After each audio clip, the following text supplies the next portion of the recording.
how to use ya, things like.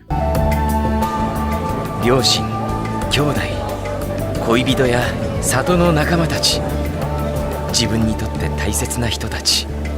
So in Japanese, when you're wanting to list things in a non-exhaustive manner, so not a complete list, you're just giving a couple of examples, you would use the ya particle instead of the to particle to express and. If you were to use the to particle between two nouns, it would express just those two things. But using the ya particle in between two nouns expresses things like this and this. There could be other things as well. So like in this example from Naruto, things like lovers and villagers. Koibito ya sato no nakama. And there could be other people as well. Or like here in 13 Sentinels, my mum and the people in town are being controlled. Perhaps more than that as well. It's not being an exhaustive list, it's just giving some examples of who is being controlled. That's what the ya particle does. It just gives some examples. 私のママや町の人も管理されてて、どこかに隠されているのかも。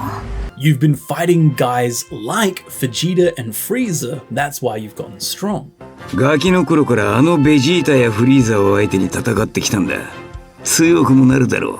My enemies are not things like just one or two people. もしそういうことなら、私の敵は一人や二人じゃありません。 If there's anything you want to ask about things like weapons and equipment or even enemy weapons, then give me a call. ま、武器や装備のことや敵の兵器について聞きたいことがあったら、俺に先導してくれ。じゃあな。 And so as we can see, using ya in between nouns expresses things like that noun. It's not a definitive list like the to particle would be. So like here in Metal Gear Solid 3, he's saying if you want to talk about things like this and this, and perhaps other things as well. If he only wanted to talk about a definitive list of things, like he only wants to talk about weapons and equipment, he would use the to particle. Buki to sobi. But he didn't use the to particle, he used ya.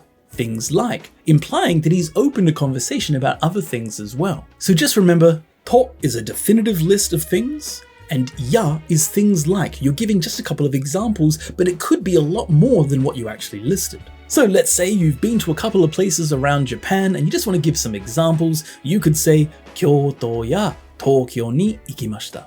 I've been to places like Kyoto and Tokyo, but you're implying that perhaps that's not all the places you've been to, you're just giving some examples. That's how to use this ya particle. So hopefully this video was helpful in you learning how to use the ya particle in Japanese. If you like this video, make sure to give a thumbs up, leave a comment, and if you really love this channel, then consider joining us and supporting the channel through the Game Gengo Discord community, either directly through the Game Gengo website or through Patreon, which gives you access to the Discord where we have hundreds of really cool people just having fun learning Japanese, and you can even get help with your Japanese and direct feedback from native Japanese speakers. So it's a really cool community where you can connect both with me as well as with the community and have fun learning Japanese. So thanks so much guys for watching. As always, I'll see you again in the next video.